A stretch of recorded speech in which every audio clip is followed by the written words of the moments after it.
¿Alguna vez te has preguntado cómo sería el mundo sin América? Sin la influencia de figuras históricas como Cristóbal Colón, o incluso sin el brillo de películas de Hollywood y el sabor de la Coca-Cola.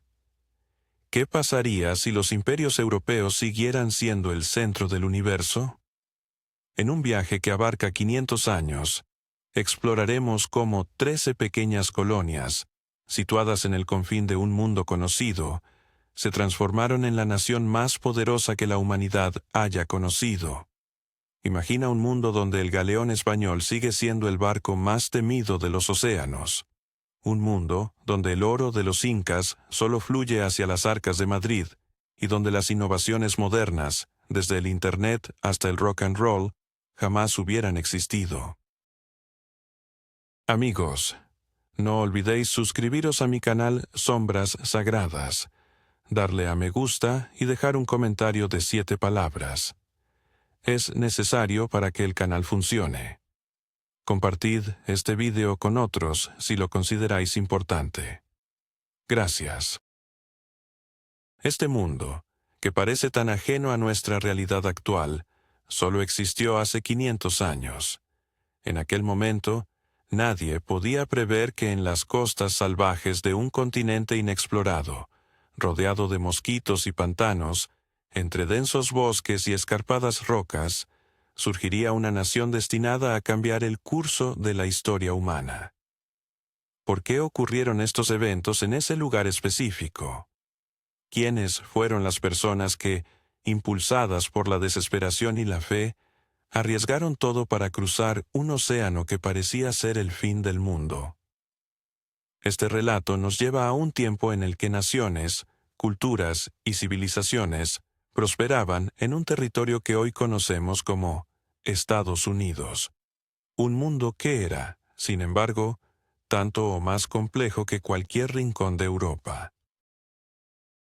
Antes de la llegada del primer europeo a América, en este vasto territorio ya existía un mundo lleno de vida y diversidad. Entre 15 y 18 millones de personas habitaban estas tierras, comunicándose en cientos de lenguas, construyendo ciudades, librando guerras, formando alianzas y comerciando a largas distancias. En el valle del Mississippi florecía la civilización de Cahokia, un espléndido asentamiento con una población de 20.000 personas, más grande que Londres en aquella época. Sus habitantes erigían imponentes pirámides de tierra, observaban las estrellas y cultivaban vastas extensiones de maíz. Al suroeste, las tribus pueblo construían viviendas de varios pisos con barro y piedra, creando complejos sistemas de irrigación en una desértica región donde la lluvia era escasa. En el noreste, los iroqueses formaban la Liga de las 5 Naciones, una sofisticada confederación que más tarde inspiraría a los padres fundadores de la Constitución estadounidense. Sin embargo, este mundo vibrante estaba condenado. No por su debilidad, sino porque en el siglo XV sucedieron en Europa eventos que desencadenaron una reacción en cadena, alterando para siempre el destino de 2 continentes. La caída de Constantinopla en 1453 bloqueó las rutas comerciales tradicionales hacia Oriente. El precio de las especias se disparó 10 veces, y los monarcas europeos comenzaron a buscar nuevas vías hacia la India. España, recién salida de la Reconquista, una guerra de 800 años contra los moros, se encontraba en una situación económica precaria, con miles de soldados profesionales sin empleo. El rey Fernando y la reina Isabel necesitaban urgentemente dinero y nuevas tierras para evitar que su recién unificado reino se fragmentara. En este contexto, un audaz genovés, Cristóbal Colón, llegó con una idea radical: alcanzar la India navegando hacia el oeste. Aunque Colón no fue el primer europeo en pisar América, los vikingos lo habían hecho 500 años antes, sí logró algo más trascendental. Unió 2 mundos de forma permanente. Su viaje en 1492 transformó el océano Atlántico de una barrera a un puente, por el que comenzaron a fluir personas, mercancías, ideas, plantas, animales y, trágicamente, enfermedades. Las epidemias de viruela, sarampión, tifus y peste, a las que los europeos eran inmunes, aniquilaron al 90% de la población indígena de América en poco más de un siglo.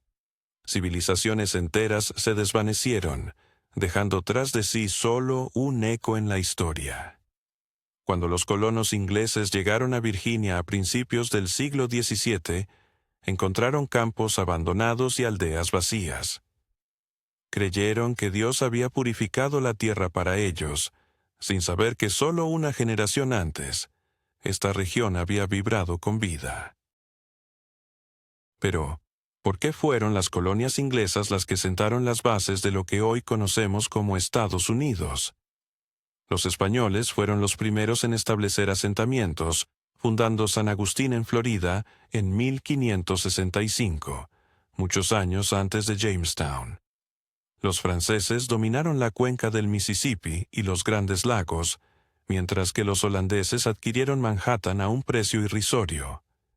Sin embargo, fueron las colonias inglesas las que prosperaron, se expandieron y finalmente absorbieron a las demás. El secreto radicaba en su modelo de colonización. Los españoles buscaban oro y almas para convertir al cristianismo. Construían misiones y fuertes, pero no ciudades. Los franceses creaban puestos comerciales y alianzas con los indígenas, pero no traían familias. Los holandeses solo se preocupaban por el lucro. En cambio, los ingleses trajeron consigo un microcosmos de su sociedad. Trajeron esposas e hijos, ganado, manzanas, trigo, y con ellos, las leyes inglesas y sus prejuicios culturales. No llegaron para saquear, sino para establecerse y vivir. Sin embargo, la primera tentativa fue un fracaso rotundo. En 1585, Sir Walter Raleigh fundó una colonia en la isla Roanoke, en lo que hoy es Carolina del Norte. 115 personas, incluyendo mujeres y niños, desembarcaron con la esperanza de crear una nueva Inglaterra en el continente. 3 años después, cuando finalmente llegó un barco de suministros, solo encontraron casas vacías y la palabra Croatoan grabada en un árbol. Los colonos habían desaparecido sin dejar rastro, y hasta hoy nadie sabe qué les ocurrió. Pero esta desventura solo avivó el fervor de la corona inglesa. En 1606, el rey Jacobo I firmó la Carta de la Compañía de Virginia, una empresa privada destinada a obtener ganancias. Los inversionistas pusieron su dinero con la esperanza de obtener un retorno rápido, ya sea en forma de oro como el de Perú, o al menos una ruta hacia China. Pero lo que recibieron fue algo completamente diferente. El 14 de mayo de 1607, 3 barcos, el Susan Constant, el Godspeed y el Discovery, anclaron en la bahía de Chesapeake. 104 personas desembarcaron en un pantano que llamaron Jamestown en honor al rey. La elección del lugar fue catastróficamente errónea. Los pantanos estaban llenos de mosquitos, el agua era salada y la tierra poco fértil. Sin embargo, los colonos no tenían intención de dedicarse a la agricultura. Más de la mitad de ellos eran gentlemen, personas que nunca habían sostenido una pala en sus manos. La primera invierno llevó a la muerte a 2/3 de los colonos. El hambre, las enfermedades y los encuentros violentos con los indígenas del clan Powhatan fueron devastadores. Los sobrevivientes llegaron a comer cuero, ratas e, incluso, se rumoreaba que practicaron el canibalismo. La colonia estaba al borde de la extinción cuando ocurrió un evento que lo cambiaría todo. John Rolfe, uno de los colonos, se casó con Pocahontas, la hija del jefe Powhatan, y trajo semillas de tabaco de las Indias Occidentales. Este cultivo salvó a Virginia. Europa se volvió loca por el tabaco, que se consideraba un remedio para todas las enfermedades, desde la peste hasta la melancolía. Los precios se dispararon, y la tierra virgen de Virginia demostró ser ideal para su cultivo.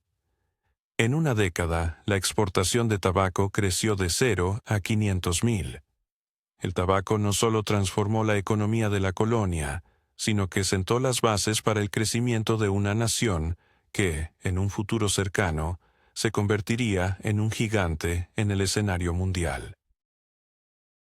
¿Te has preguntado alguna vez cómo un grupo de colonos pudo transformar un pequeño asentamiento en una de las potencias más grandes del mundo? ¿Qué llevó a líderes como John Winthrop a declarar que serían como una ciudad sobre una colina? ¿Y qué papel jugaron personajes como Roger Williams y Anne Hutchinson en la lucha por la libertad religiosa en una sociedad puritana estricta? Los colonos en Jamestown, al principio, abandonaron la agricultura tradicional para dedicarse casi exclusivamente al cultivo del tabaco. Esta planta no solo se convirtió en su principal fuente de ingresos, sino que también saturó las calles de la ciudad y hasta los cementerios, donde se entrelazaba con sus Biblias y su visión de una sociedad ideal. La ferviente creencia de Winthrop de que habían hecho un pacto con Dios establecía un claro camino. Si construían una sociedad justa, recibirían la bendición divina en forma de prosperidad. Si fallaban, su destino sería el mismo que el de Sodoma y Gomorra. Sin embargo, la utopía puritana pronto se reveló como un régimen totalitario, donde la Iglesia y el Estado eran inseparables. Solo los miembros de la Iglesia tenían derecho al voto y a ocupar cargos públicos, y asistir a los servicios dominicales era obligatorio, bajo pena de multa. Los castigos eran brutales, el adulterio se penalizaba con la muerte, y la blasfemia con el severo tormento de un hierro candente. Incluso la celebración de la Navidad se prohibió, considerada un vestigio de la influencia papista. Paradójicamente, esta tiranía teocrática sentó las bases para la democracia estadounidense. Los puritanos valoraban la educación, convencidos de que cada persona debía ser capaz de leer la Biblia por sí misma. En 1635 fundaron la Escuela Latina de Boston y en 1636 el Colegio de Harvard. Para finales del siglo XVII, la alfabetización en Nueva Inglaterra superaba a la de Inglaterra. Creían en la autogestión local, donde cada comunidad elegía a sus ancianos. Su ética del trabajo era rigurosa. La pereza era considerada un pecado y el éxito en los negocios una señal de la gracia divina. No obstante, no todos compartían la visión puritana. Roger Williams, un joven clérigo, se atrevió a proclamar que el Estado no tenía derecho a imponer la religión, que los indígenas merecían su tierra y que la libertad de conciencia era un derecho otorgado por Dios. Por estas afirmaciones, fue desterrado de Massachusetts en pleno invierno de 1636. Durante 14 semanas, atravesó desiertos nevados y sobrevivió gracias a la ayuda de los indígenas, fundando Providence, el primer asentamiento en lo que hoy conocemos como Rhode Island, donde se consagró la libertad religiosa por ley. Anne Hutchinson fue aún más lejos. Afirmaba recibir revelaciones directamente de Dios, argumentando que no necesitaba de clérigos y que la salvación era un regalo divino, no una recompensa por obras.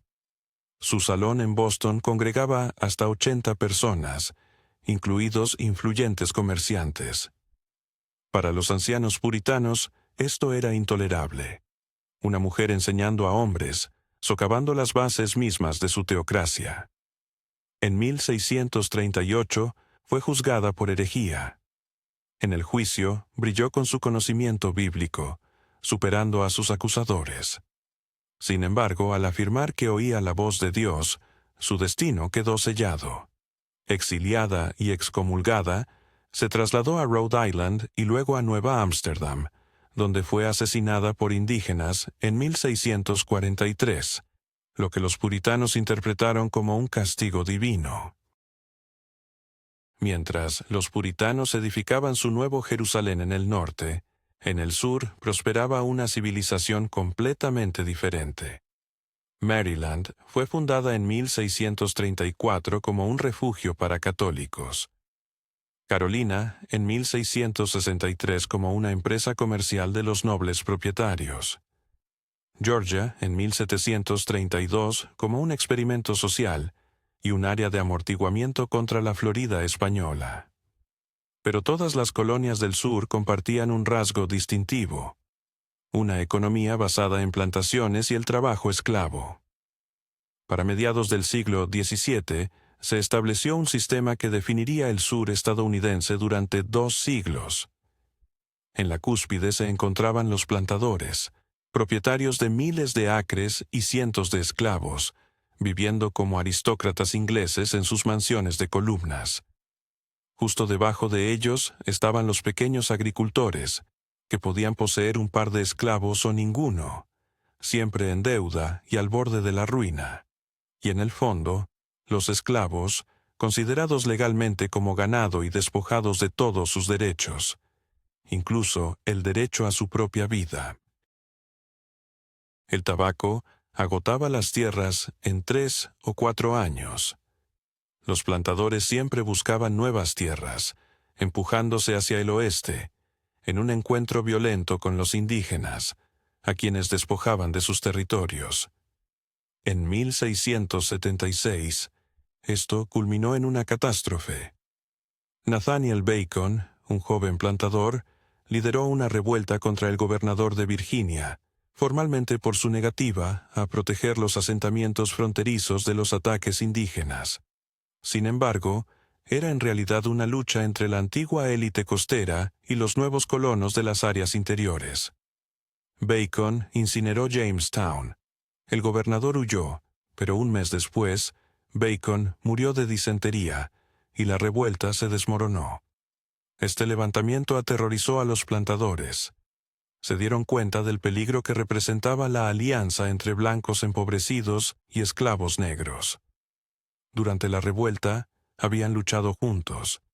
La solución fue simple y brutal: crear un sistema de castas raciales donde cualquier blanco, incluso el más pobre, siempre estaría por encima del negro.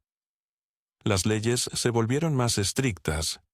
Se prohibió a los esclavos aprender a leer, reunirse sin permiso, poseer armas o testificar contra blancos. Los hijos de las esclavas automáticamente se convertían en esclavos, incluso si el padre era blanco. Los matrimonios interraciales fueron prohibidos bajo amenaza de exilio. Entre el norte y el sur se encontraban las colonias medias: Nueva York, Nueva Jersey, Pennsylvania y Delaware. Estas eran las más diversas, tolerantes y cosmopolitas. Nueva York comenzó como Nueva Ámsterdam, una colonia comercial holandesa. Cuando los ingleses la capturaron en 1664 sin disparar un solo tiro, allí ya se hablaban 18 idiomas. Los holandeses dejaron su huella: una tolerancia hacia diferentes religiones, un espíritu emprendedor, y palabras como yankee, derivada de yankees, dólar, proveniente de Daler, y Brooklyn, de Brookellen. Pero la colonia más intrigante fue Pensilvania. William Penn, hijo de un almirante y amigo del rey, se convirtió en cuáquero, un miembro de la Sociedad Religiosa de los Amigos. Los cuáqueros eran radicales pacifistas que se negaban a descubrirse ante las autoridades. Se dirigían a todos en un tono familiar y permitían que las mujeres predicaran. Por ello, fueron perseguidos brutalmente en Inglaterra. El rey Carlos II debía a su padre 16,000 libras, y en vez de pagarle, le otorgó a su hijo un vasto terreno en América. Penn llamó a su colonia el experimento sagrado, ofreciendo completa libertad religiosa, un trato justo hacia los indígenas, sin un ejército permanente y un sistema penitenciario centrado en la rehabilitación en lugar del castigo. En 1682, llegó personalmente y firmó un acuerdo con los indígenas bajo un enorme fresno en Chacamaxon. Se dice que este fue el único tratado entre blancos e indígenas que nunca fue violado. Filadelfia, la ciudad del amor fraternal, se convirtió en la ciudad más grande de las colonias en 50 años, superando a Boston y Nueva York. A principios del siglo XVIII, las 13 colonias se habían convertido en mundos autónomos, unidos únicamente por su lealtad a la corona inglesa. Cada una tenía su propia moneda, sus propias leyes y su propia milicia. Un plantador de Virginia tenía más en común con un varón azucarero de las Indias Occidentales que con un comerciante de Boston. Un cuáquero de Pensilvania y un puritano de Massachusetts se miraban con desconfianza y desdén. Nadie se consideraba a sí mismo como americano. Esa palabra aún no existía. No obstante, de manera sutil e inconsciente, se estaba formando algo nuevo. El Océano Atlántico estaba creando no solo una distancia geográfica, sino también una separación psicológica. Los decretos reales tardaban 3 meses en llegar y, a menudo, resultaban inaplicables a las condiciones locales. Los colonos se acostumbraron a resolver sus problemas por sí mismos, sentando así las bases de una identidad que, aunque aún no reconocían, estaba comenzando a gestarse en... ¿Te has preguntado alguna vez cómo un conflicto en las colonias americanas llevó a la creación de una nueva nación? ¿Qué papel jugaron figuras como George Washington y Samuel Adams en la lucha por la independencia? ¿Y qué sucedió cuando los colonos decidieron desafiar abiertamente la autoridad británica? La historia de estos eventos nos revela una batalla no solo por la tierra, sino también por los derechos y libertades que hoy consideramos fundamentales. Las asambleas coloniales, que formalmente estaban bajo la autoridad de los gobernadores británicos, ejercían un control significativo sobre los impuestos y podían negarse a pagar el salario a un gobernador si éste no se mostraba dispuesto a ceder. Sin embargo, el tema más crucial era la tierra. En Europa, la propiedad estaba completamente dividida. Un campesino nacía y moría en el mismo terreno que sus antepasados habían cultivado durante siglos. Pero en América, la tierra era abundante y parecía no tener fin. Este vasto territorio alimentaba sueños de prosperidad y expansión. Un incidente específico encendería la chispa de una guerra mundial. La muerte de un oficial francés, que no ocurrió en un combate honorable, sino de manera traicionera. Este acto fue solo el principio de una contienda que se libraría en 3 continentes y en todos los océanos. Inglaterra y Francia estaban inmersas en una lucha titánica por el dominio global. En América, el dilema era claro. El continente sería inglés y protestante, o francés y católico. Aunque al principio los franceses parecían llevar la delantera, gracias a sus aliados indígenas que eran guerreros excepcionales, y a sus comandantes que conocían bien el terreno, Inglaterra contaba con un poderoso flote que bloqueaba a las colonias francesas de recibir refuerzos y con recursos financieros prácticamente ilimitados.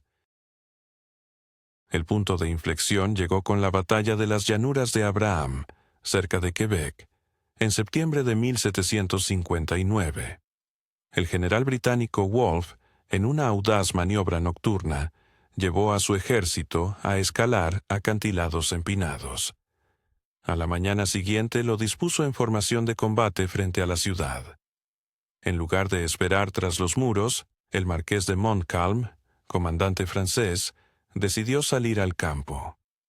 La batalla, que duró apenas 15 minutos, resultó en la muerte de ambos generales y culminó en una victoria británica. Un año después, Montreal caería y con ella, la presencia francesa en América desapareció.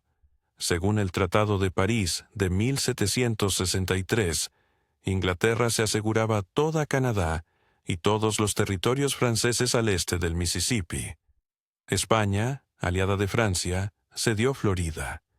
Así, el Imperio Británico en América del Norte se duplicó en tamaño, y los colonos celebraron. La amenaza francesa, que había pendido sobre ellos durante siglo y medio, había desaparecido. Ahora, nada los detenía para avanzar hacia el oeste, a las vastas tierras más allá de los Apalaches. Sin embargo, en Londres, las cosas se veían de manera diferente. La guerra había costado la asombrosa cifra de 140 millones de libras, duplicando la deuda nacional. Con la necesidad de mantener 10.000 soldados en América para proteger los nuevos territorios, Londres consideraba lógico que los colonos, quienes eran los beneficiarios de la guerra, contribuyeran a financiarla. Después de todo, un agricultor inglés pagaba 26 veces más en impuestos que su homólogo americano. La primera advertencia llegó con la Proclamación Real de 1763, que prohibía el asentamiento al oeste de los Apalaches, supuestamente para prevenir conflictos con los indígenas. En realidad, Londres temía que los colonos se dispersaran en un territorio que sería imposible de controlar. Para los colonos, especialmente para los plantadores de Virginia y los especuladores de tierras como Washington, esta decisión fue un golpe devastador.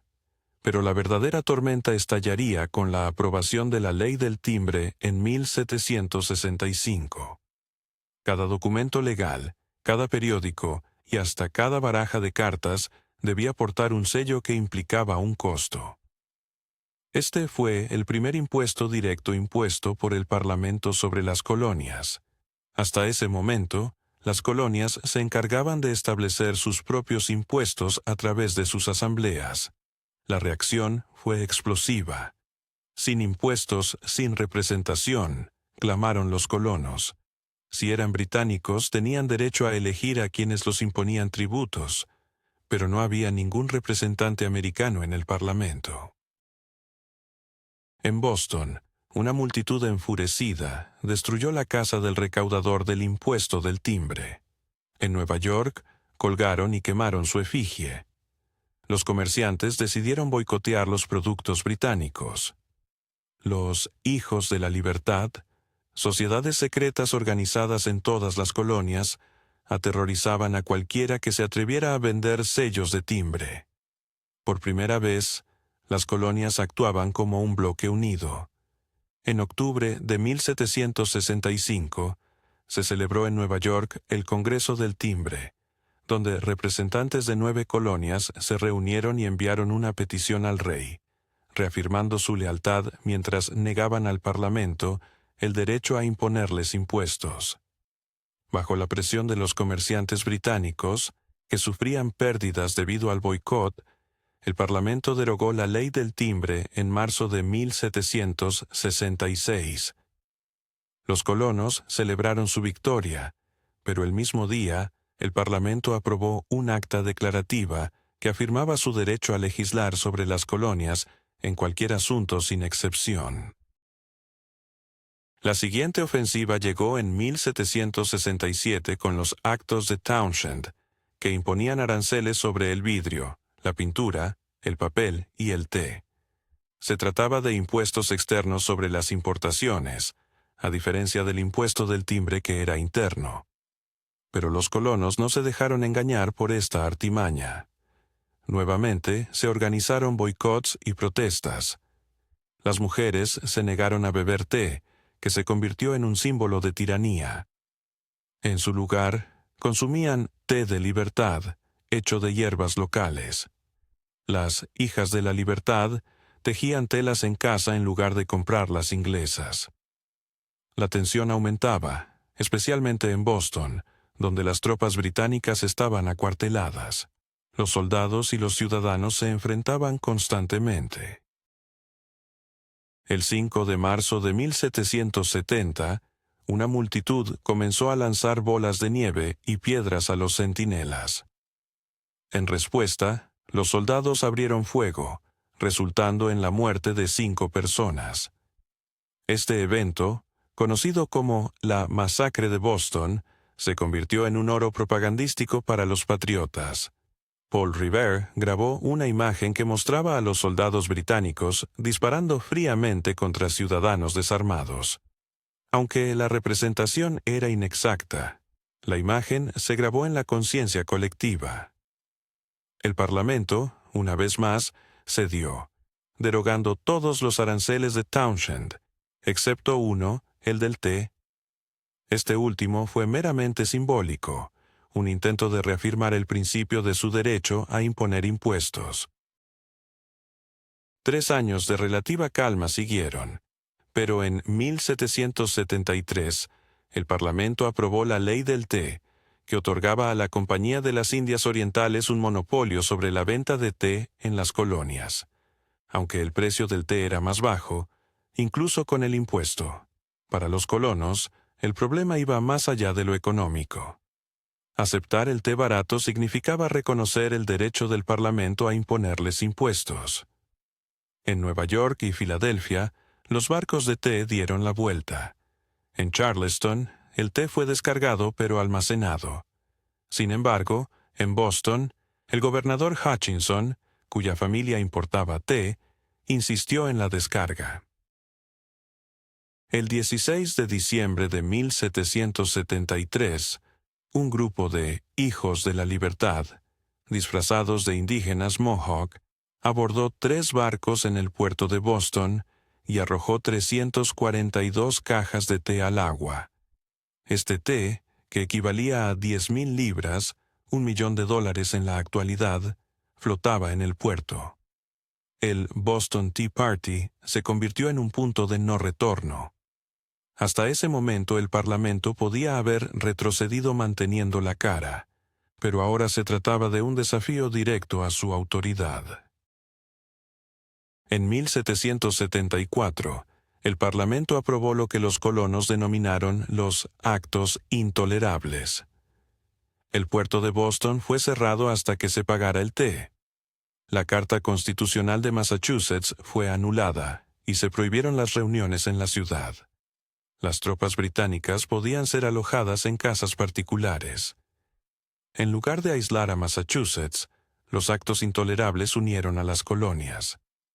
Los periódicos proclamaban que el destino de Boston era el destino de América. Virginia proclamó un día de ayuno en solidaridad. Carolina del Sur envió arroz. En septiembre de 1774 se celebró en Minnetonka. ¿Qué pasaría si te dijera que las palabras de un hombre que poseía esclavos fueron el fundamento de una lucha que cambió el rumbo de la historia? ¿Cómo es posible que un país que no otorgaba derechos a las mujeres y despreciaba a los indígenas pudiera convertirse en un símbolo de libertad y justicia? ¿Qué decisiones arriesgadas tomó George Washington en momentos de desesperación que dieron forma a la independencia de una nación? La primavera de 1775 fue testigo de una tensión sin precedentes. En Massachusetts, los agricultores se entrenaban con sus mosquetes, y los Minutemen, milicianos dispuestos a actuar en cuestión de minutos, acumulaban pólvora y balas, listos para la batalla. Mientras tanto, el general británico Gage, en Boston, recibió la orden de desarmar a los rebeldes. En la noche del 18 de abril, envió a 700 soldados a Concord, donde, según informes de inteligencia, se encontraba un almacén de armas, pero los patriotas estaban alerta. Las palabras de Thomas Jefferson sobre la vida, la libertad y la búsqueda de la felicidad resonaban como un eco de esperanza en una nación en conflicto, donde existían la esclavitud y la opresión. Estas frases, aunque escritas en un contexto de desigualdad, contenían las semillas de un ideal que los estadounidenses buscarían alcanzar durante los siguientes 250 años. Sin embargo, a pesar de la belleza de estas ideas, la realidad era que las palabras no ganan guerras. El verano de 1776 trajo consigo una situación crítica para los americanos. Las fuerzas británicas desembarcaron en Nueva York con 32,000 soldados, la mayor expedición militar del siglo XVIII. Washington, al mando de 20,000 milicianos sin entrenamiento, intentaba proteger la ciudad. La batalla de Long Island en agosto se convirtió en un desastre, con los americanos en retirada. Aunque los británicos pudieron haber aniquilado toda la fuerza de Washington, bajo la cobertura de la neblina nocturna, logró evacuar a sus tropas a través del East River. El otoño de 1776 fue el periodo más sombrío de la Revolución. Los británicos capturaron Nueva York y la fuerza de Washington se desvanecía. Los plazos de servicio de muchos milicianos estaban a punto de terminar, y empezaron a regresar a casa. Para diciembre, solo quedaban 3,000 hombres, mientras la guerra parecía irremediablemente perdida. El Congreso se había trasladado de Filadelfia a Baltimore, y el general británico Cornwallis presumía que pronto capturaría a la vieja zorra Washington, asegurando que la guerra terminaría para Navidad. Sin embargo, Washington sabía que necesitaba una victoria para mantener viva la revolución. En la noche del 25 de diciembre, en medio de un frío gélido y una tormenta de nieve, cruzó 2,400 tropas por un Delaware cubierto de hielo. Al amanecer del 26 de diciembre, atacaron la guarnición hessiana en Trenton, que estaba desprevenida, celebrando la Navidad. En menos de una hora, la batalla concluyó con una victoria aplastante para los estadounidenses. 1,000 hessianos fueron capturados, y las fuerzas de Washington no sufrieron ninguna baja en combate, aunque 2 hombres murieron de frío durante la marcha. Una semana después, Washington volvió a vencer a los británicos en Princeton, lo que revivió el espíritu de la revolución y llevó a muchos milicianos a regresar a las filas. Los años siguientes no fueron menos desafiantes. En 1777, la victoria en Saratoga se erigió como un faro de esperanza. El general británico Burgoyne, al mando de 8,000 hombres, intentaba cortar Nueva Inglaterra del resto de las colonias. Sin embargo, los americanos, mostrando su capacidad de luchar en igualdad de condiciones, lograron rodearlo en los bosques del norte de Nueva York. Tras 2 intensos enfrentamientos, el 17 de octubre, Burgoyne se rindió. Este acontecimiento no solo alteró el curso de la guerra, sino que también atrajo la atención de Francia, que, tras ayudar en secreto a los estadounidenses, decidió unirse abiertamente al conflicto. Con el apoyo del flote francés, el dominio británico en los mares se vio desafiado, y el suministro de dinero y armas para los colonos comenzó a fluir. España y los Países Bajos también se unieron a la guerra contra Gran Bretaña, transformando una revuelta local en un conflicto global. Sin embargo, antes de que la ayuda francesa comenzara a rendir frutos, el ejército americano enfrentó un invierno brutal en Valley Forge. Durante la temporada de 1777 a 1778, 11,000 soldados pasaron la fría estación a solo 20 millas de Filadelfia, donde la Armada Británica disfrutaba de un cálido refugio. Los estadounidenses carecían de alimentos, ropa y calzado. Las huellas de sus pies descalzos en la nieve estaban marcadas por la sangre. 2,500 hombres murieron de frío y enfermedades, pero aquellos que sobrevivieron se convirtieron en un verdadero ejército, gracias a la coordinación del barón von Steuben, un prusiano que los adiestró con rigor. La guerra se extendió durante 3 años más, con los británicos trasladando sus operaciones hacia el sur en busca de apoyo de los leales.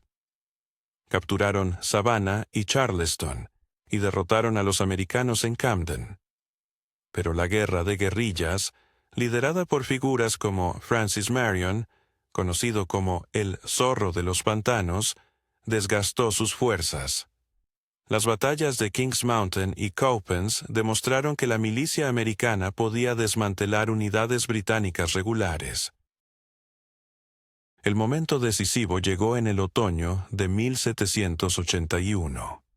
El general Cornwallis se fortificó en Yorktown, Virginia, esperando refuerzos por mar. Sin embargo, Washington, en un movimiento audaz, trasladó su ejército desde Nueva York y, con la ayuda del almirante de Grasse y su flota francesa, bloqueando la bahía de Chesapeake, cortó a Cornwallis del océano. 17,000 tropas americanas y francesas sitiarían a 8,000 británicos. El 19 de octubre de 1781, Cornwallis se rindió.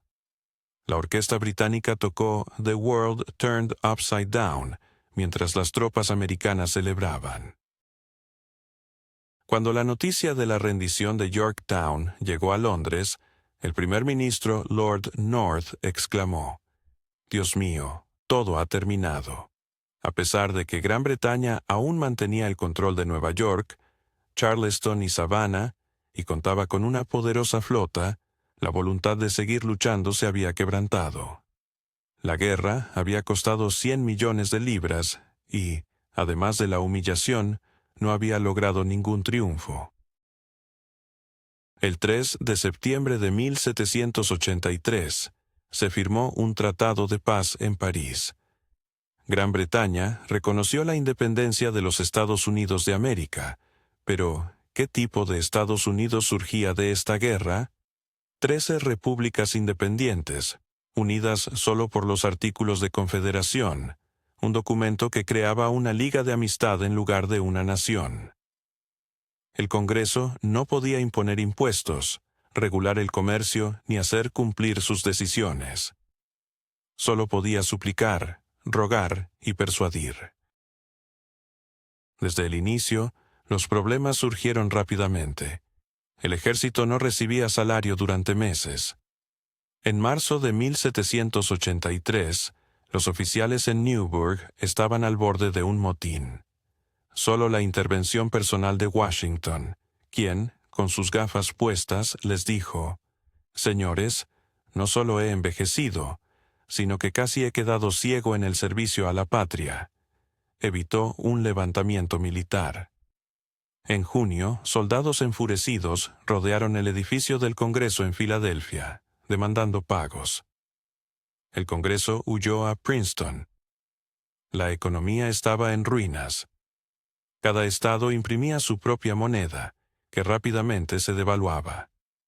La frase «no vale un continental», que denotaba total inutilidad, provenía de la moneda continental del Congreso.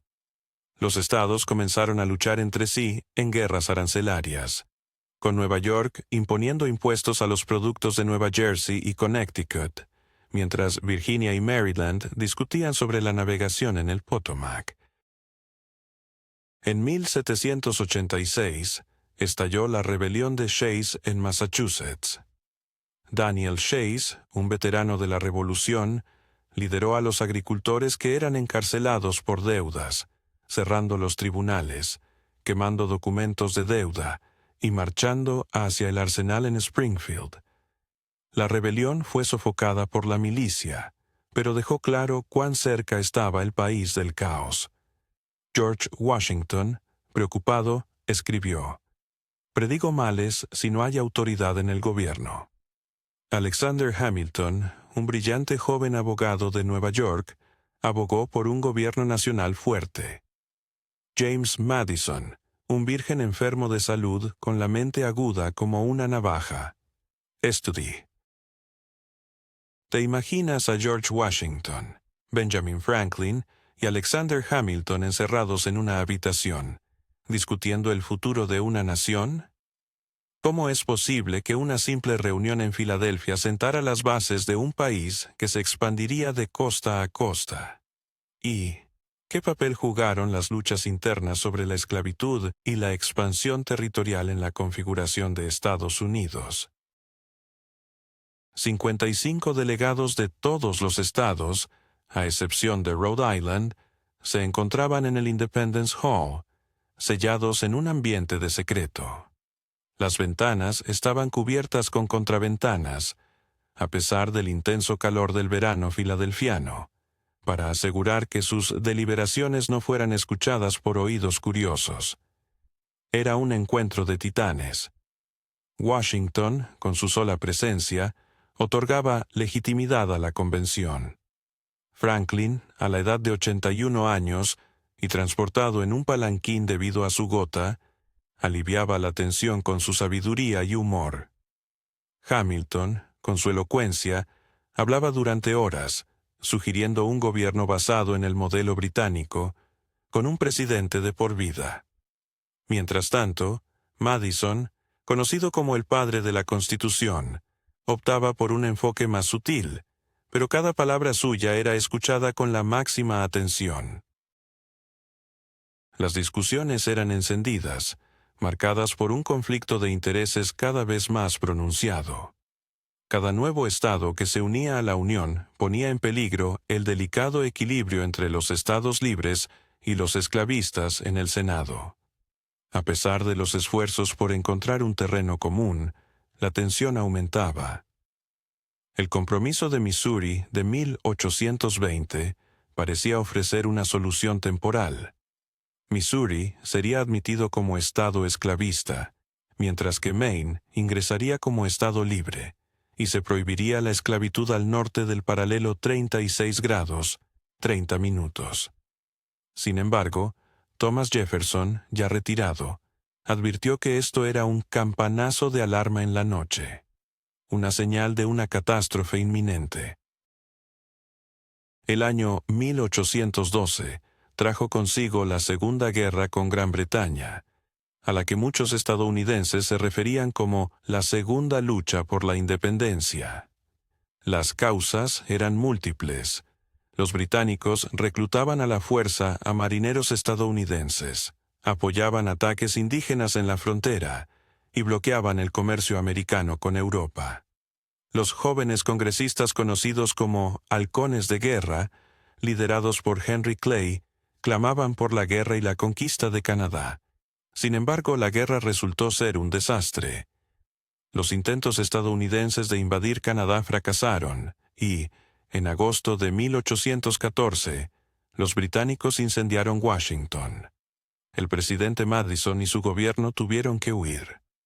Pero las victorias americanas en el lago Erie y en el lago Champlain impidieron una invasión británica, y el 8 de enero de 1815, Andrew Jackson arrasó a las fuerzas británicas en Nueva Orleans, dejando a 2,000 británicos muertos frente a solo 71 de los estadounidenses. Lo irónico es que la paz ya se había firmado 2 semanas antes. Las noticias simplemente no había llegado aún. Así, América concluyó la guerra en una nota alta, consolidando su independencia. La Gran Bretaña nunca volvería a tratar a los Estados Unidos como colonias rebeldes, y la guerra también significó el fin del Partido Federalista, que se oponía a la guerra y hasta hablaba de la secesión de Nueva Inglaterra. Se instauró así una década de era de buenos sentimientos, un periodo de gobierno unipartidista y unidad nacional. La doctrina Monroe de 1823 proclamó el hemisferio occidental cerrado a la colonización europea. Sin embargo, América era demasiado débil para hacer cumplir esta amenaza, que, de hecho, contaba con el apoyo de la flota británica. Era, sin embargo, una declaración de intenciones. Los estadounidenses consideraban a ambas Américas como su esfera de influencia. La década de 1820 trajo consigo una revolución democrática. Los requisitos de propiedad para votar fueron eliminados estado por estado. Para 1828 casi todos los hombres blancos podían votar.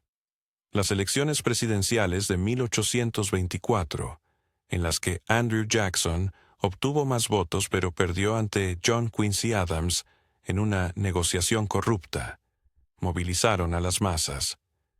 La victoria de Jackson en 1828 inauguró la era de la democracia jacksoniana. Un héroe del pueblo, un hombre común frente a la élite de la costa este.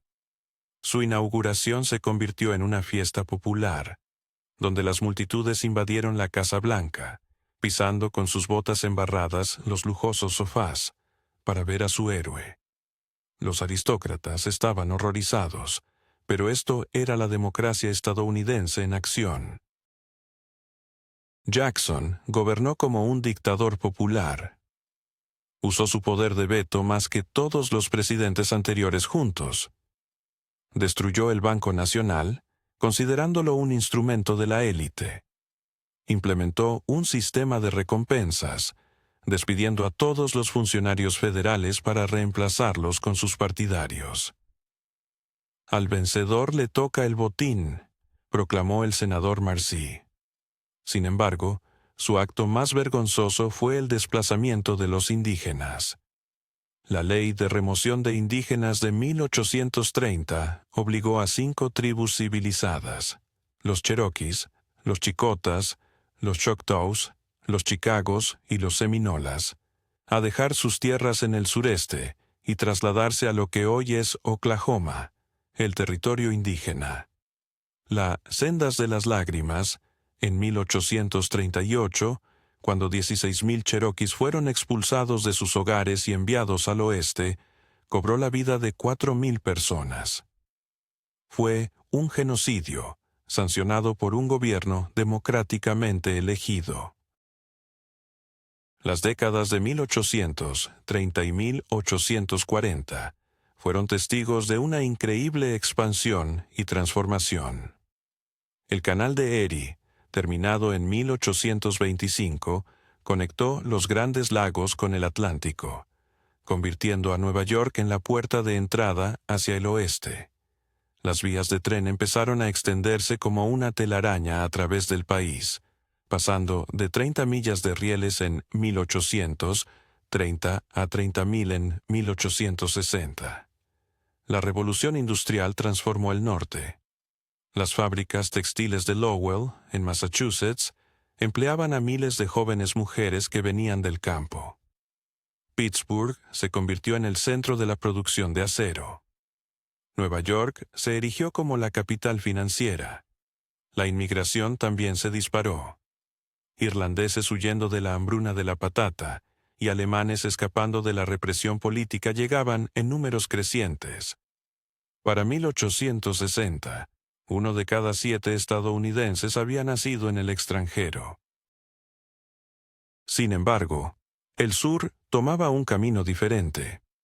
La invención de la máquina de cosecha de algodón de Eli Whitney en 1793 hizo que el algodón fuera increíblemente rentable. El rey algodón reinaba desde Carolina hasta Texas, y para 1860, el algodón representaba el 60% de las exportaciones estadounidenses. Este cultivo requería mano de obra esclava, y su número aumentó de 700,000 en 1790 a 4 millones en 1860. Esto creó 2 sociedades diferentes dentro de una misma nación. El norte, industrial y urbano, con un sistema de trabajo libre que atraía a inmigrantes, mientras que el sur, agrícola y rural, dependía del trabajo esclavo y se aislaba del resto. Mientras el norte leía La cabaña del tío Tom, el sur se sumergía en las novelas románticas de Walter Scott. El norte construía escuelas y bibliotecas. El sur prohibía la educación de los esclavos. Estas diferencias se volvían cada vez más irreconciliables. La idea del destino manifiesto, que sostenía que América estaba destinada por Dios a expandirse desde un océano hasta el otro, comenzó a apoderarse de la imaginación nacional. Texas, colonizado por estadounidenses, se rebeló contra México en 1836. La Batalla del Álamo, donde 189 texanos murieron defendiendo la misión de miles de mexicanos, se convirtió en una leyenda. Recuerda el Álamo, se convirtió en un grito de guerra. Texas se estableció como una república independiente, pero en 1845 fue anexada por Estados Unidos. México rompió relaciones diplomáticas. El presidente Polk, un ferviente expansionista, provocó la guerra al enviar tropas a un territorio en disputa. En mayo de 1846, los mexicanos atacaron a una patrulla estadounidense. Polk se dirigió al Congreso afirmando que México había derramado sangre estadounidense en suelo estadounidense. El Congreso declaró la guerra, aunque el congresista Abraham Lincoln exigió que Polk mostrara el lugar exacto donde había ocurrido el derramamiento de sangre. La Guerra Mexicana. ¿Quiénes fueron los verdaderos héroes y villanos en la Guerra Civil Americana? ¿Qué papel desempeñó Abraham Lincoln en la lucha por la libertad? ¿Y cómo un conflicto que comenzó por la preservación de la Unión se transformó en una batalla por la emancipación de millones? El debate sobre la esclavitud fue una de las fuerzas motrices que llevaron a la Guerra Civil. La propuesta de prohibir la esclavitud en todos los territorios adquiridos de México fue un tema candente en el Congreso. Aunque pasó en la Cámara de Representantes, dominada por el norte, fracasó en el Senado, donde el sur gozaba de igual representación. Así se dibujaron las líneas de batalla. El compromiso de 1850 fue el último intento de mantener la Unión intacta. California se incorporó como un estado libre, mientras que los nuevos territorios de Utah y Nuevo México decidieron el futuro de la esclavitud mediante el principio de soberanía popular.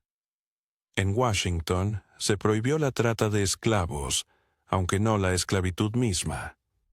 Sin embargo, la ley de esclavos fugitivos se volvió un punto de inflexión, ya que exigía que los ciudadanos del norte ayudaran a capturar a aquellos que escapaban.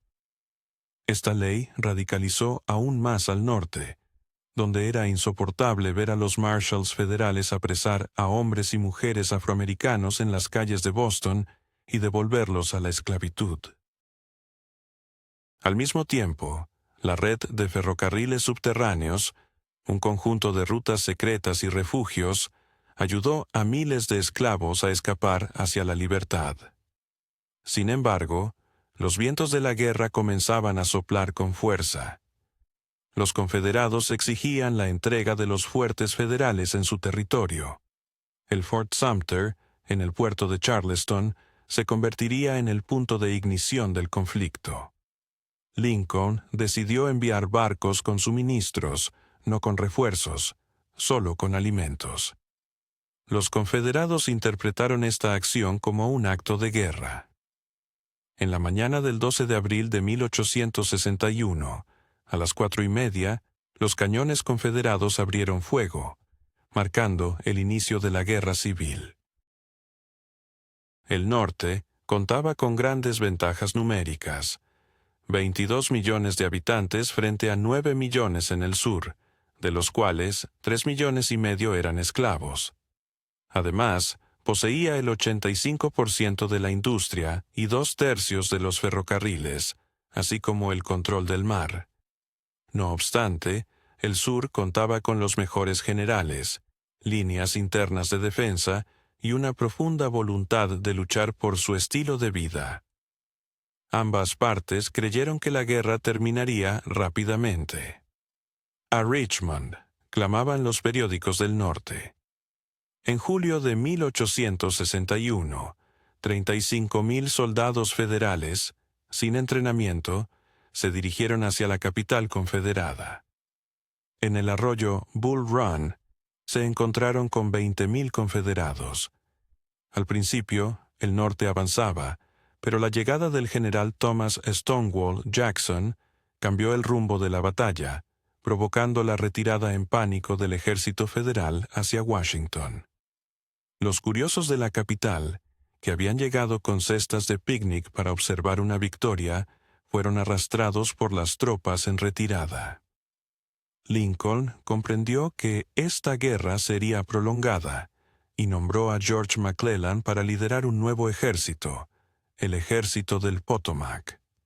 McClellan era un organizador brillante, capaz de transformar un grupo de personas en un ejército, pero temía arriesgarse con su creación. Durante meses, entrenó y desfiló, pero rehusaba atacar, siempre sobreestimando las fuerzas enemigas. Mientras tanto, en el oeste, el general Ulysses Grant demostraba cómo se debía llevar a cabo la guerra.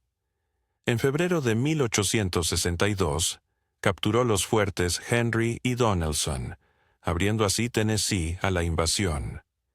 Su ultimátum: ningunas condiciones, salvo la rendición incondicional e inmediata, lo convirtió en un héroe. Los periódicos lo apodaron la rendición incondicional de Grant. Sin embargo, en abril, casi perdió todo en Shiloh, cuando los confederados atacaron al amanecer, sorprendiendo a las fuerzas federales. El primer día fue catastrófico, y los federales comenzaron a replegarse hacia el río. Pero Grant se negó a retroceder. «Retroceder, no, mañana ataco», declaró con firmeza. Y así lo hizo, empujando a los confederados a la retirada. Las bajas fueron devastadoras: 23,000 hombres en 2 días, más que en todas las guerras americanas anteriores juntas. América comprendió que había entrado en una nueva era de guerra. En el este, McClellan finalmente avanzó en la primavera de 1862, desembarcando a 100,000 hombres en la península entre los ríos York y James para atacar Richmond. Sin embargo, Robert Lee, recién nombrado comandante del ejército de Virginia del Norte, lanzó un contraataque en la Batalla de los 7 días, logrando rechazar a McClellan. Lee se convirtió en una leyenda del sur, un símbolo del noble caballero que luchaba contra fuerzas abrumadoras. Continuando con su ofensiva, logró derrotar a los federales en la segunda batalla de Bull Run en agosto. En septiembre se atrevió a invadir Maryland, esperando que una victoria en territorio del norte forzara a Lincoln a buscar la paz, o incluso que Gran Bretaña y Francia reconocieran a la Confederación. Pero un paquete de órdenes de Lee, envuelto alrededor de 3 cigarros, fue encontrado por soldados federales. McClellan se enteró de todos los planes de Lee. El 17 de septiembre de 1862, en Antietam, se libró la batalla más sangrienta en un solo día en la historia americana, con 23,000 bajas. Lee se vio obligado a retirarse a Virginia. Aunque técnicamente fue un empate, el norte logró una victoria estratégica. Gran Bretaña y Francia decidieron esperar para reconocer a la Confederación. Lincoln utilizó la victoria de Antietam para emitir una proclamación que cambiaría el rumbo de la guerra. El 22 de septiembre de 1862, promulgó una declaración preliminar de emancipación, proclamando libres a todos los esclavos en los estados rebeldes a partir del 1 de enero de 1863. La guerra para preservar la Unión se convirtió en una lucha por la erradicación de la esclavitud. Aunque la proclamación era limitada, ya que no liberaba a los esclavos en los estados fronterizos leales a la Unión ni en las partes de la Confederación que ya estaban ocupadas, su impacto fue profundo. 4 millones de esclavos ahora sabían que la victoria de la Unión significaba su libertad. Cientos de miles escaparon hacia las líneas de la Unión. 200,000 hombres afroamericanos, en su mayoría exesclavos, se unieron al ejército de la Unión. El año 1863 se convirtió en un punto de inflexión. En mayo, Lee logró su mayor victoria en Chancellorsville, derrotando a un ejército federal que era el doble de grande. No obstante, sufrió la pérdida de Jackson, su mejor general, que fue abatido por sus propias tropas en un trágico error. Lee decidió nuevamente invadir el norte, con la esperanza de lograr una victoria decisiva. Del 1 al 3 de julio de 1863, en Gettysburg, se llevó a cabo la mayor batalla que jamás haya tenido lugar en el hemisferio occidental. 160,000 soldados combatieron entre colinas y campos de Pensilvania. La carga de Pickett, el tercer día, con 15,000 confederados avanzando a través de una milla de terreno abierto bajo un fuego mortal, se convirtió en un símbolo de valentía y desesperación. Lee se retiró, habiendo perdido un tercio de su ejército. Nunca más amenazará al norte. El mismo día, el 4 de julio, Grant capturó Vicksburg tras un asedio de 6 semanas. El Mississippi ahora estaba en manos de la Unión, dividiendo la Confederación en dos. El padre de los ríos vuelve a fluir libremente hacia el mar, dijo Lincoln. El 19 de noviembre de 1863, Lincoln pronunció un discurso de 2 minutos en la dedicación del cementerio en Gettysburg. 272 palabras redefinieron el propósito americano: que el gobierno del pueblo, por el pueblo y para el pueblo, no perezca de la tierra. La guerra ahora se trataba de la supervivencia de la democracia misma. En marzo de 1864, Lincoln nombró a Grant comandante en jefe de todos los ejércitos de la Unión. El plan de Grant era simple y despiadado. Sherman avanzaría hacia Atlanta, mientras que él mismo presionaría a Lee en Virginia. Sin pausas, sin descanso. ¿Te has preguntado alguna vez cómo una guerra puede cambiar el rumbo de una nación entera? ¿Qué llevó a Abraham Lincoln a enfrentarse a su rival McClellan en una elección marcada por la promesa de la paz? ¿Y cómo la brutalidad de la guerra total, propuesta por William Tecumseh Sherman, transformó para siempre el paisaje estadounidense? La historia de la guerra civil es un testimonio de la lucha por la libertad y la supervivencia de una nación. La victoria del ejército de la Unión fue crucial para la reelección de Lincoln en noviembre, enfrentándose a un McClellan que abogaba por la paz a través de negociaciones. Sherman, con su innovador enfoque de una guerra total, desató su famoso Marcha al Mar, arrasando todo a su paso en una franja de 60 millas que se extendía desde Atlanta hasta Savannah. La guerra es un infierno, sentenció Sherman, decidido a hacer que Georgia clamara de dolor. Sus 60,000 soldados vivieron de la tierra, destruyendo ferrocarriles, fábricas y plantaciones. A medida que avanzaban, liberaban a miles de esclavos que se unían a su causa en busca de libertad. Para la primavera de 1865, la Confederación se encontraba al borde de la agonía. Richmond cayó el 3 de abril, y el general Robert E. Lee se retiraba hacia el oeste con 28,000 soldados hambrientos y desaliñados, mientras Ulysses S. Grant lo seguía con un ejército de 125,000 hombres. El 9 de abril, en el hogar de Wilmer McLean, en Appomattox Court House, Lee se rindió. Grant mostró una generosidad sorprendente. Los soldados confederados podían regresar a casa. Los oficiales podían conservar sus espadas y todos recibirían raciones. Sin embargo, solo 5 días después de la rendición en Appomattox, Lincoln fue asesinado el 14 de abril en un acto que conmocionó al país.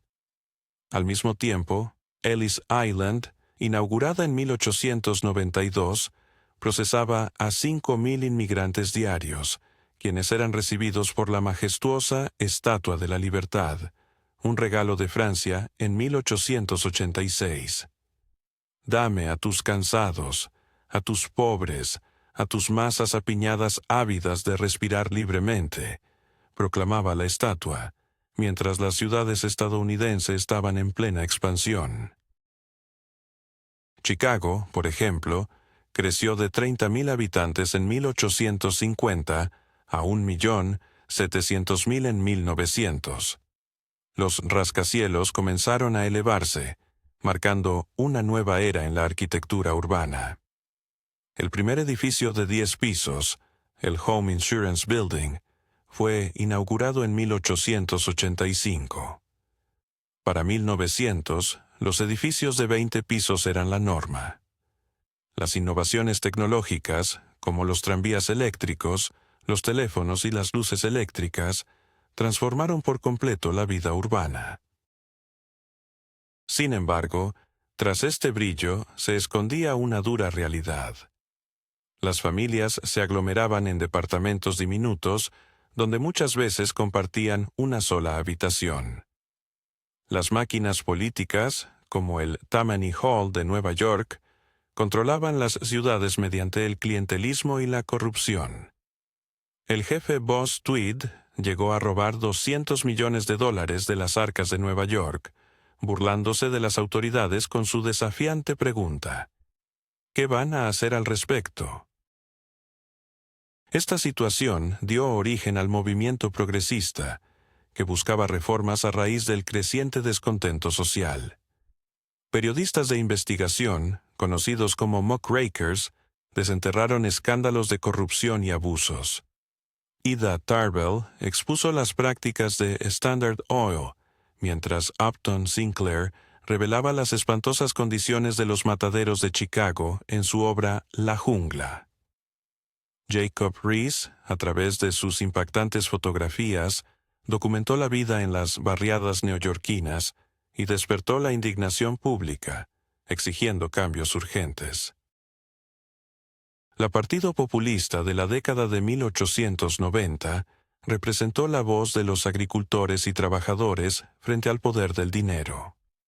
William Jennings Bryan, su candidato en 1906, pronunció su célebre discurso, La Cruz de Oro, clamando: «No crucificarás a la humanidad en la cruz de oro». Aunque Bryan perdió las elecciones, su legado perduró a través de reformas que más tarde se convirtieron en ley. El impuesto sobre la renta, la elección directa de senadores y la regulación de los ferrocarriles. El año 1908 marcó un punto de inflexión, al convertir a Estados Unidos en un imperio. La guerra hispanoamericana estalló por la situación en Cuba, donde los españoles oprimían brutalmente a los rebeldes. La prensa amarillista de Joseph Pulitzer y William Randolph Hearst avivó el fervor bélico. Tras la explosión del acorazado Maine en el puerto de La Habana, probablemente por un accidente, las publicaciones clamaron: «Recuerda el Maine». La guerra duró apenas 4 meses. El Comodoro Dewey destruyó la flota española en la bahía de Manila sin sufrir ninguna baja, y Teddy Roosevelt, con sus Rough Riders, conquistó la colina de San Juan en Cuba. España se rindió, y Estados Unidos se hizo con Puerto Rico, Guam y Filipinas, mientras que Cuba se convirtió en un protectorado estadounidense. Aún así, los filipinos no deseaban el dominio americano más que el español. La guerra filipino-americana, que se desarrolló entre 1999 y 1902, costó la vida a 4.000 soldados estadounidenses y a 200.000 filipinos. Estados Unidos utilizó campos de concentración y torturas como parte de su estrategia militar. Mark Twain, en un tono de amarga ironía, escribió: «Fuimos a liberar, pero terminamos conquistando». Con la llegada de Theodore Roosevelt a la presidencia en 1901, tras el asesinato de McKinley, se materializó una nueva confianza estadounidense. Su lema, «Habla suavemente y lleva un gran garrote», reflejaba su enfoque. Roosevelt envió el gran crucero blanco alrededor del mundo para demostrar la potencia naval estadounidense y provocó la independencia de Panamá de Colombia para construir un canal. «Tomé la zona del canal», se jactaba él. El Canal de Panamá, finalizado en 1914 tras 10 años de trabajo y 25,000 muertes por enfermedades, acortó la ruta de Nueva York a San Francisco de 13,000 a 5,000 millas, permitiendo a Estados Unidos mover rápidamente su flota entre océanos. Roosevelt fue el primer presidente moderno en utilizar el poder federal para regular el negocio. Desmanteló Northern Securities, un monopolio ferroviario, y creó la FDA para garantizar la seguridad alimentaria. Además, preservó 230 millones de acres como parques nacionales y bosques. Su trato cuadrado prometía justicia entre el trabajo y el capital. Las reformas más significativas, sin embargo, llegaron con la era progresista. La 16ª enmienda de 1913 estableció el impuesto sobre la renta, mientras que la 17ª permitió la elección directa de senadores. La 18ª prohibió el alcohol, y la 19ª otorgó el derecho al voto a las mujeres.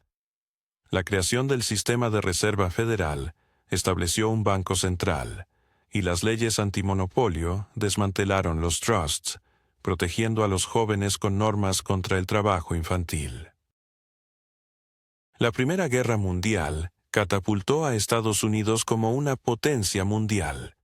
Cuando estalló el conflicto en 1914, el país proclamó una neutralidad que pronto se vería comprometida. Los bancos estadounidenses prestaban miles de millones a los aliados, y las fábricas abastecían de armamento. Los submarinos alemanes hundían barcos estadounidenses, y la famosa nota Zimmermann, que proponía una alianza entre Alemania y México contra Estados Unidos, fue la gota que colmó el vaso. El 6 de abril de 1917, Estados Unidos entró en la guerra, con el presidente Wilson prometiendo que el mundo debía ser seguro para la democracia. 2 millones de estadounidenses desembarcaron en Francia, y su llegada cambió el curso del conflicto. En batallas como Belleau Wood, Château-Thierry y el bosque de Argonne, los soldados americanos demostraron su valía al enfrentarse a las mejores tropas europeas. El 11 de noviembre de 1918, a las 11 de la mañana, cesaron los cañones. La guerra cobró la vida de 116,000 estadounidenses, pero dejó a Estados Unidos como acreedor del mundo, con Europa debiéndole 10,000 millones de dólares. Nueva York superó a Londres como la capital financiera del mundo. Wilson, con sus 14 puntos, llegó a París con la intención de establecer un orden mundial justo, libre de anexiones y reparaciones. Sin embargo, los aliados europeos anhelaban venganza y reparaciones. El Tratado de Versalles fue... ¿Te imaginas un mundo donde los sueños de riqueza se desvanecen en un abrir y cerrar de ojos? Donde la esperanza de un futuro próspero se convierte en un caos absoluto. ¿Qué sucedió realmente en el corazón de la Gran Depresión? ¿Cómo el optimismo de Franklin D. Roosevelt cambió el rumbo de una nación? Estas son solo algunas de las preguntas que nos llevan a un viaje a través de la historia estadounidense, marcada por momentos de gloria y tragedia. A finales de la década de 1920, los brokers prometían que todos podrían ser ricos. La bolsa de valores había crecido de manera desmesurada, cuadruplicando su valor entre 1921 y 1929. Sin embargo, el 24 de octubre de 1929, conocido como el Jueves Negro, se produjo el descalabro.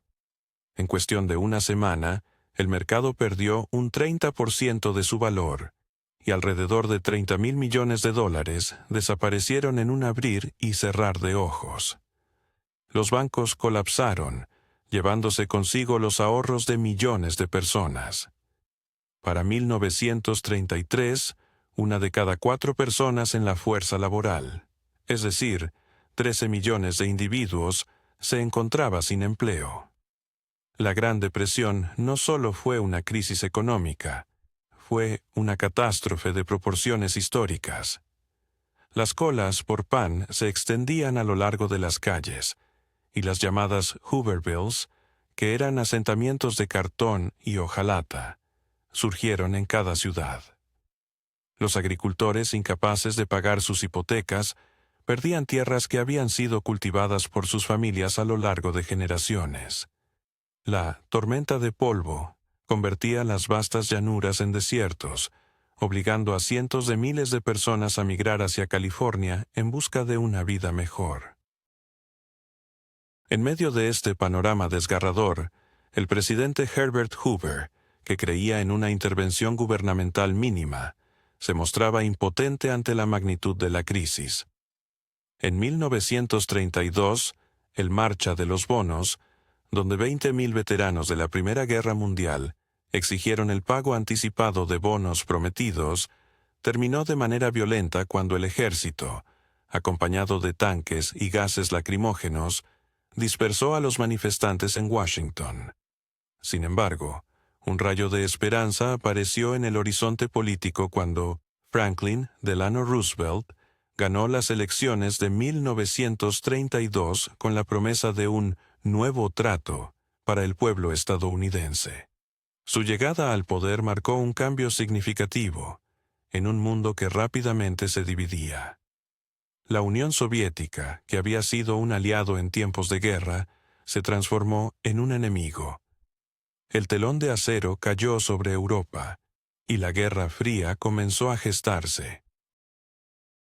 La doctrina Truman surgió como un intento de contener el comunismo en todas partes, mientras que el Plan Marshall movilizó $13.000 millones para la reconstrucción de Europa y evitar su caída en el comunismo. El 25 de junio de 1950, Corea del Norte invadió Corea del Sur, lo que llevó a Truman a enviar tropas estadounidenses bajo la bandera de las Naciones Unidas. A medida que el general Douglas MacArthur se acercaba a la frontera china, China entró en la guerra, empujando a los estadounidenses de regreso. MacArthur llegó a proponer el uso de armas nucleares contra China, lo que llevó a Truman a despedirlo por desobediencia. La guerra terminó en un estancamiento en 1953, donde todo comenzó en el paralelo 38. Los años 50 fueron un periodo de prosperidad sin precedentes. La Ley de Derechos de los Veteranos otorgó a los excombatientes educación gratuita y hipotecas a bajo costo. Los suburbios crecieron como hongos, siendo Levittown en Long Island un ejemplo destacable.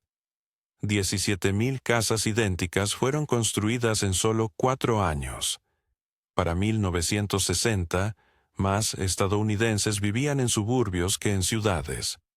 El sistema de carreteras interestatales, iniciado por Eisenhower en 1956, transformó el paisaje estadounidense con 41.000 millas de carreteras por un costo de $35.000 millones. La cultura del automóvil floreció, con cines drive-in, restaurantes de comida rápida y centros comerciales.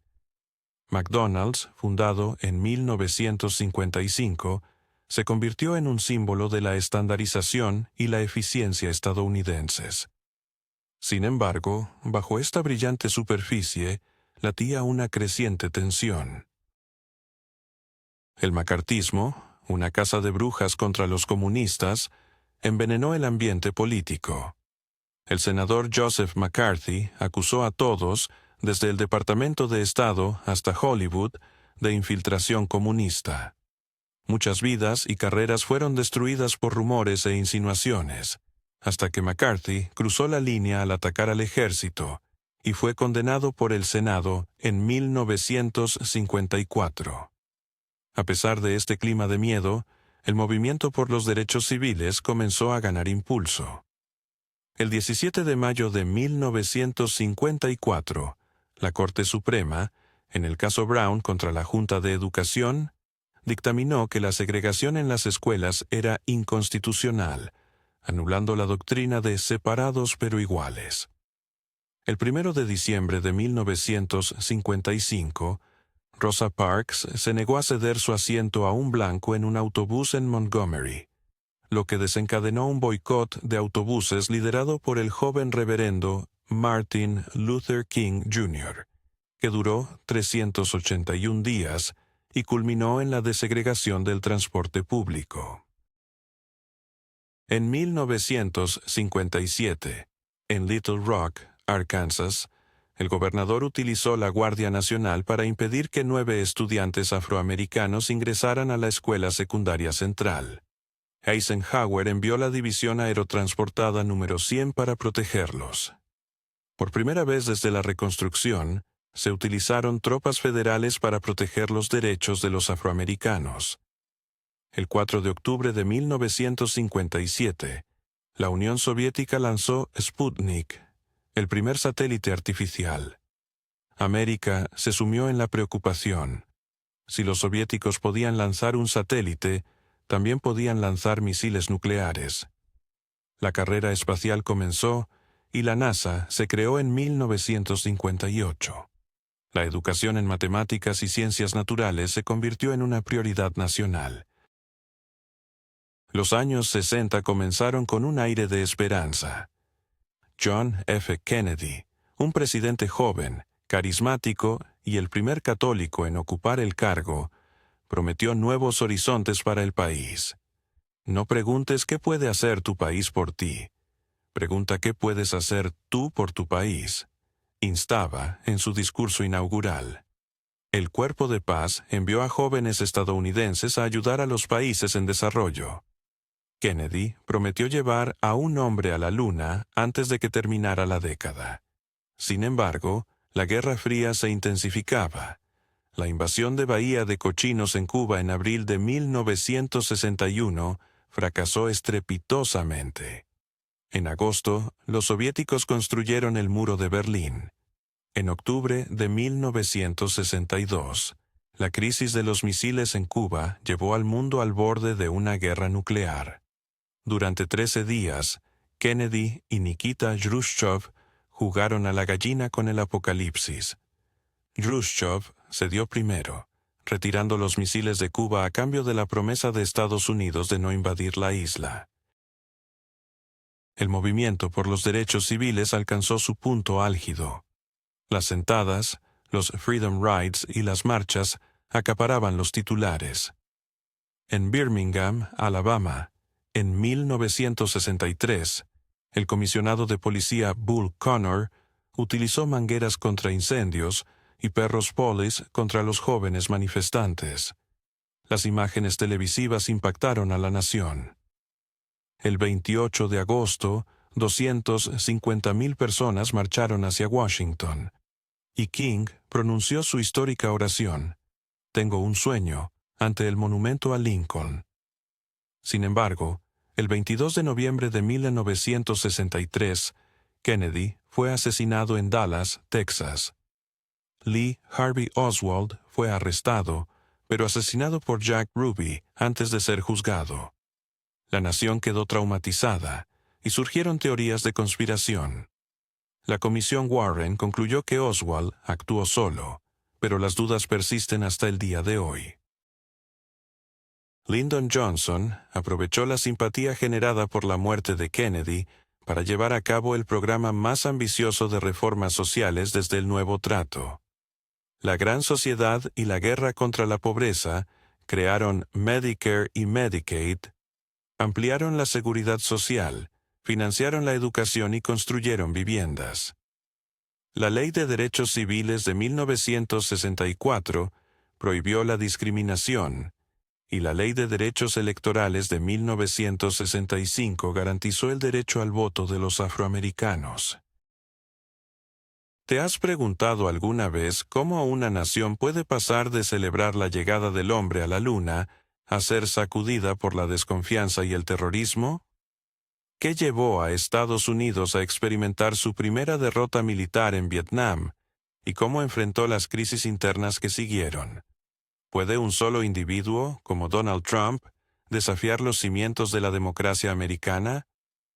Acompáñanos en este recorrido por los eventos que marcaron la historia reciente de Estados Unidos. La Guerra de Vietnam, que se convirtió en un símbolo de descontento y desconfianza, se prolongó por más de 5 años. El conflicto se intensificó con la invasión de Camboya y Laos, y la fatídica tarde de mayo de 1970, 4 estudiantes fueron asesinados por la Guardia Nacional en la Universidad de Kent, mientras protestaban contra la guerra. Este trágico evento conmovió a toda la nación. Además, la filtración de documentos del Pentágono en 1971 reveló que el gobierno había mentido durante años sobre la verdadera situación en Vietnam. Los acuerdos de paz de París, firmados en enero de 1973, pusieron fin a la participación estadounidense, pero no sin un alto costo. Más de 58,000 estadounidenses habían perdido la vida.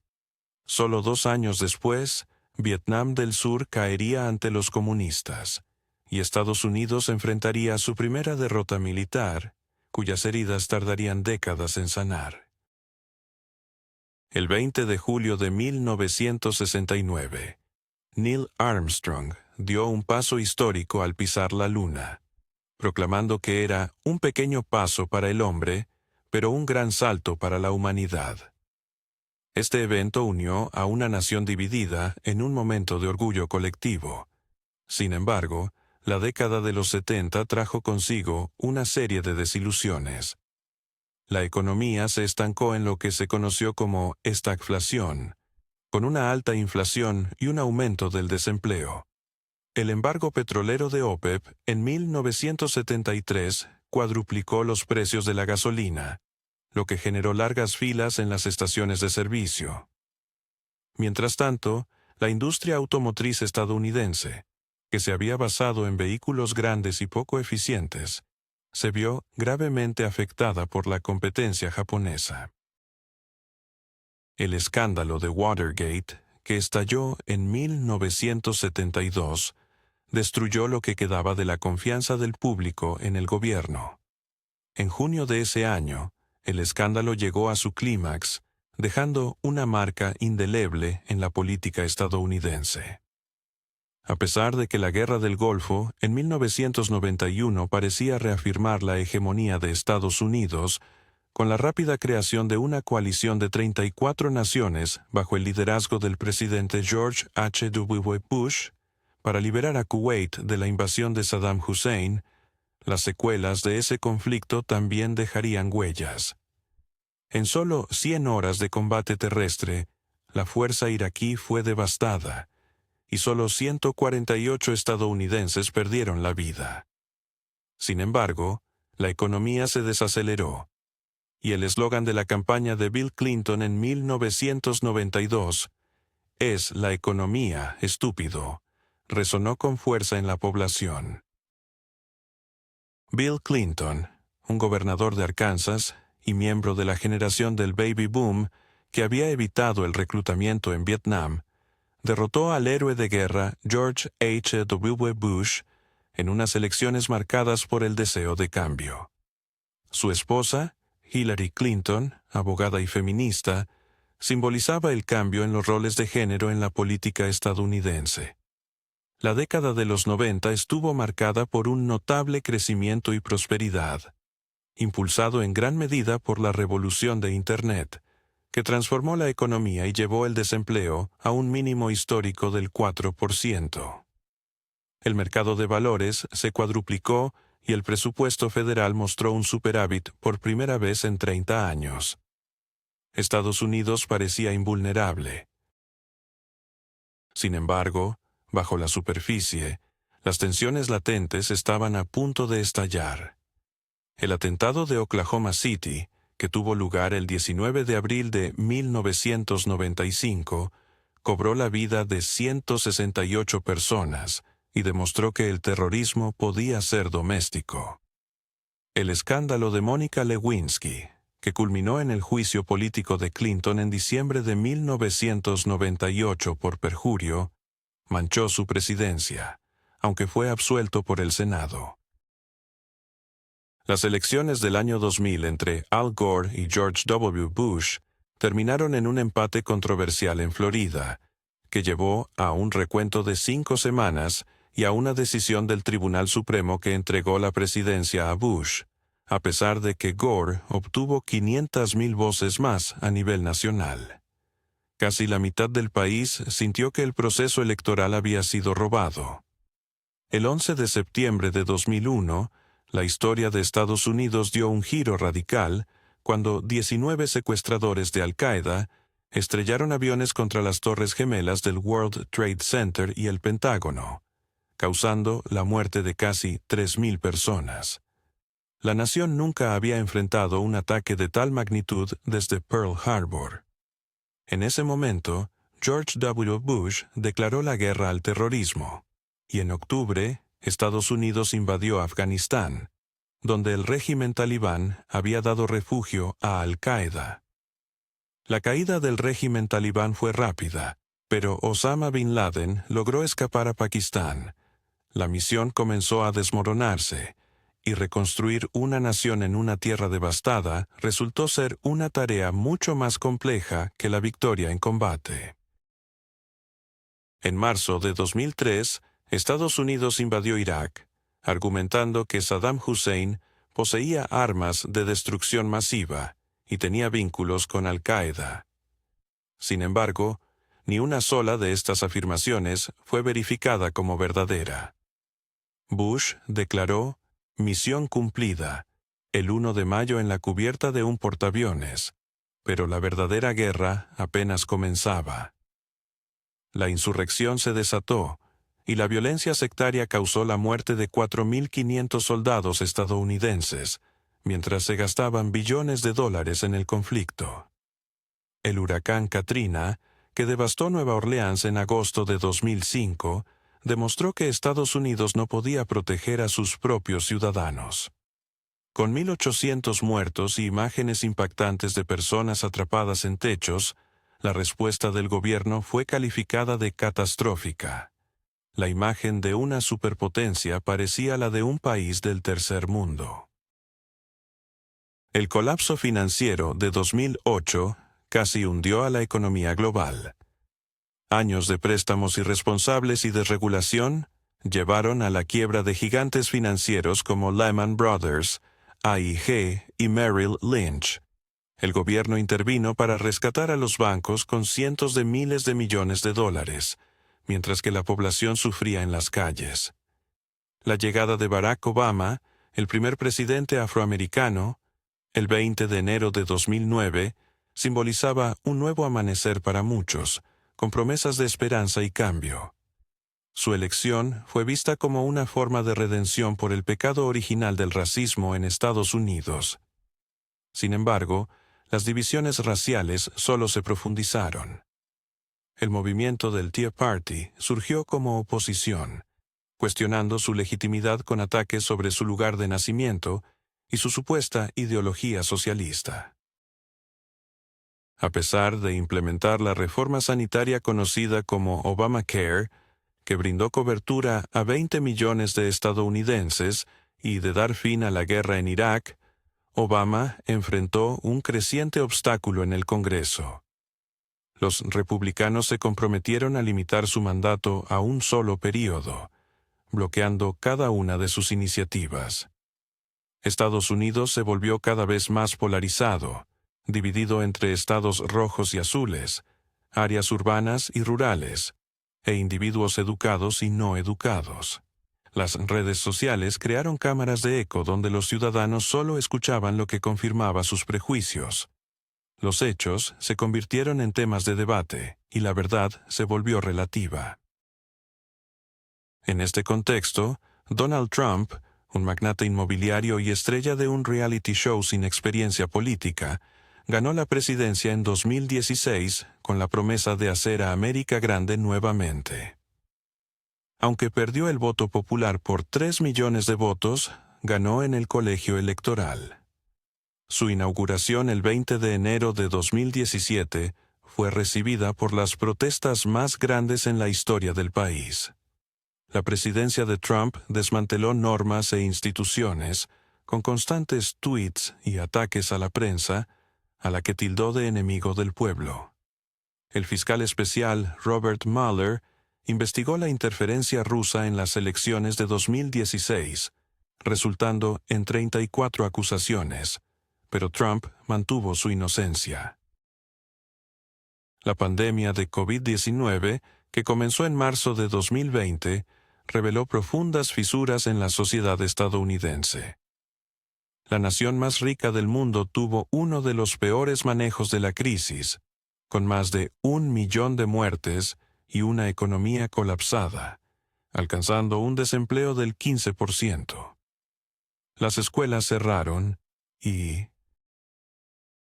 ¿Qué sucedió el 6 de enero de 2021 que puso a la democracia estadounidense al borde del colapso?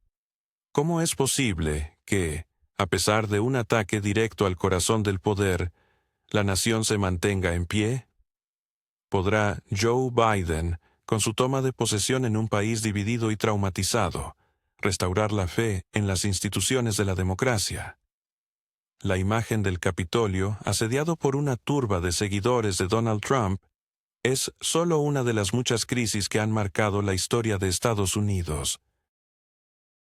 Ese día, 5 vidas se perdieron en medio de un intento desesperado de frenar la certificación de unas elecciones que, para muchas personas, ya estaban decididas.